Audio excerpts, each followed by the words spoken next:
મિત્રો, કલ્પક મણિયાર પૂર્વ ચેરમેન છે અને ખૂબ જ બાહોશ વ્યક્તિત્વ ધરાવે છે. એમના લીધેલા નિર્ણયો હંમેશા સાચા અને પરિપક્વ હોય છે અને બેંકની સ્થાપના કાળથી જ આમ કહી શકાય કે બેંકના પાયામાં એમનું લોહી છે, એમની પરસેવો છે.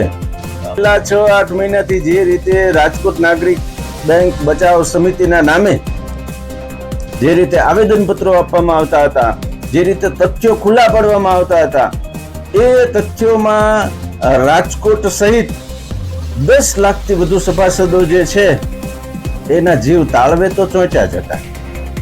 કલ્પકભાઈ મણિયાર બાહોશ વ્યક્તિત્વની સાથે તથ્યો વગર વાત કરે એવી વ્યક્તિ નથી. આવું સૌ કોઈ જાણે છે. હા, બેંક છે તો એમાં થોડું ઘણું સંબંધ શરમ ના દાવે 10-20% આગળ પાછળ બધાના કાર્યકાળમાં થતું હોય. દાળમાં કંઈક કાળું છે, આખી દાળ કાળી છે, દાળમાં કાળું છે, એ જોવા માટે તો આવતીકાલે મતદાન યોજાશે. એનું પરિણામ શું આવે છે ત્યારે જ ખબર પડશે. રાજકોટ નાગરિક સહકારી બેંકની ચૂંટણી આ વખતે કોઈક અન્ય કારણોસર ભારે ચર્ચાસ્પદ બની રહી છે. 6 મહિનાથી જે રીતે નાગરિક બચાવ સંઘ, નાગરિક બેંક બચાવ સંઘ મેદાનમાં હતું અને આધાર પુરાવાઓ સાથે જે રીતે પ્રેસ રિલીઝ કરી રહ્યા હતા અને એના પુરાવામાં પણ કેટલાક તથ્યો સામે આવ્યા હતા, ત્યારે આવતીકાલે જ્યારે રાજકોટ નાગરિક સહકારી બેંકના જે બાકી રહેતા ડિરેક્ટરોની ચૂંટણી છે એનું મતદાન યોજાવાનું છે, ત્યારે અત્યારે રાજકોટની અંદર એક જ ચર્ચા છે કે આ ચૂંટણીના પરિણામો કેવા હશે. ત્યારે મિત્રો, આપણને એક એવું થાય કે આ લોકસભા ધારાસભાની ચૂંટણી છે કે શું. નમસ્કાર, ઇવનિંગ પોસ્ટના ડિજિટલ પ્લેટફોર્મ પર હું છું આપની સાથે ફરી એકવાર કુમાર.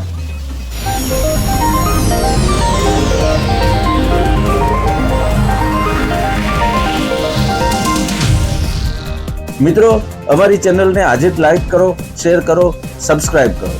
મિત્રો, આવો માહોલ તમે પહેલી વખત જોયો હશે કે રાજકોટ નાગરિક સહકારી બેંકની જે આ ચૂંટણી છે એની અંદર અમદાવાદ, સુરત, મુંબઈ, રાજકોટ, મોરબી, જસદણ, જેતપુર જેવા સ્થળોએ મતદાન મથકો ઉભા કરવામાં આવ્યા છે. 35થી વધારે પોલીસ સ્ટાફ અને 21 પોલીસ સ્ટાફ રિઝર્વ રાખવામાં આવ્યો છે. પહેલા તો આપણે એ જાણી લઈએ કે રાજકોટ કલેક્ટર અને ચૂંટણી અધિકારી જે છે એ પ્રભવ જોશીએ શું કહ્યું. એક્ટમાં 2023માં સુધારા બાદ પ્રથમવાર ગુજરાતમાં રાજકોટ નાગરિક બેંકમાં ચૂંટણીનું મતદાન કાલે થવા જઈ રહ્યું છે. મતદાન જે છે સવારે 8 વાગ્યાથી થઈને 4 વાગ્યા સુધી કરવામાં આવશે. એના માટે 7 કેન્દ્ર ખોલવામાં આવેલા છે, જેમાં એક રાજકોટ મુંબઈમાં છે. રાજકોટનો જે કેન્દ્ર છે સેવાને આવેલું છે, ત્યાં છે. કુલ 6 ઉમેદવાર બિનહરીફ જાહેર થયેલા છે અને ટોટલ 16 બીજા કેન્ડિડેટ્સ માટે જે છે એ કાલે થવાનું છે. ખાસ વાત કરીએ તો જેટલું જે મથક છે એ સંપૂર્ણ મહિલા સંચાલિત બનાવવામાં આવ્યું છે, જેથી મહિલા સશક્તિકરણની સમાજને મેસેજ મળે.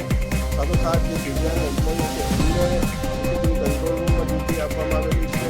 વિશેષ વ્યવસ્થાની વાત કરીએ તો જે વડીલ 80+ જે વોટર્સ છે બેંકના, લાવવા લઈ જવા માટે ખાસ મોબાઈલ વાનની વ્યવસ્થા કરવામાં આવી છે.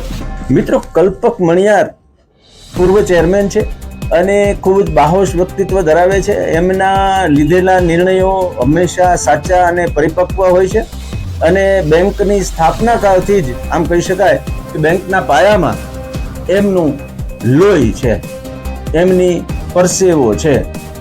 ઘણા બધા આગેવાનો અને જેને કહી શકાય કે સ્થાપના કાળથી સંકળાયેલા લોકો બેંકને ઊંચી લઈ જવા માટે મહેનત કરી રહ્યા છે. સામા પક્ષે સહકાર પેનલ જ્યોતિન્દ્રભાઈ મામા તરીકે પ્રખ્યાત છે. 21 ડિરેક્ટરોમાંથી 6 ડિરેક્ટરો સહકાર પેનલના બિનહરીફ થઈ ગયા છે. પરંતુ તેમ છતાંય કલ્પક મણિયાર જે રીતે એક નીતિમત્તાની અને પોતાની વાત ઉપર અડગ રહેવાની લડાઈ લડી રહ્યા છે, આજે એમણે મતદાનના આગલા દિવસે ડિનર રાખ્યું હતું. ડિનર ડિપ્લોમેસી જેને કહી શકાય એમાં જે રીતે મોટી સંખ્યામાં ડેલિગેટો ઉપસ્થિત રહ્યા છે એના ઉપરથી એવું લાગે છે કે સંસ્કાર પેનલ કંઈક નવું કરશે.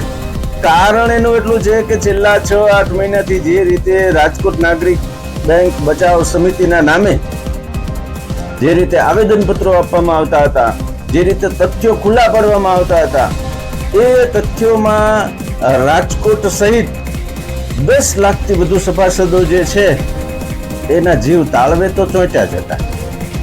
કલ્પકભાઈ મણિયાર બાહોશ વ્યક્તિત્વની સાથે તથ્યો વગર વાત કરે એવી વ્યક્તિ નથી. આવું સૌ કોઈ જાણે છે. હા, બેંક છે તો એમાં થોડું ઘણું સંબંધ શરમ ના દાવે 10-20% આગળ પાછળ બધાના કાર્યકાળમાં થતું હોય. આ રાજકોટ નાગરિક સહકારી બેંક એકની વાત નથી, પણ બધી બેંકોમાં નાનું મોટું આવા સંબંધો જળવાતા હોય છે. પરંતુ જે રીતે મસ્ત મોટા કૌભાંડોના આક્ષેપો થયા છે અને એમાં પણ પાછું જે રીતે સહકાર પેનલના આગેવાનો ચેરમેન સહિતની જે કઈ નિમણૂકોના પ્રશ્નો ચાલે છે ને એના તરફ ધ્યાન દોરું છું. જે સમજે છે એ બધા આ મુદ્દાને સમજી ગયા છે, પણ દાળમાં કંઈક કાળું છે. આખી દાળ કાળી છે, દાળમાં કાળું છે, એ જોવા માટે તો આવતીકાલે મતદાન યોજાશે. એનું પરિણામ શું આવે છે ત્યારે જ ખબર પડશે. આપણે રાહ જોઈએ. પરંતુ એટલું ચોક્કસ છે કે સંસ્કાર પેનલ અને સહકાર પેનલની આ લડાઈ કંઈક નવું તો લાવશે. આજે જ ઇવનિંગ પોસ્ટ ચેનલને લાઈક કરો, શેર કરો, સબસ્ક્રાઇબ કરો. આભાર.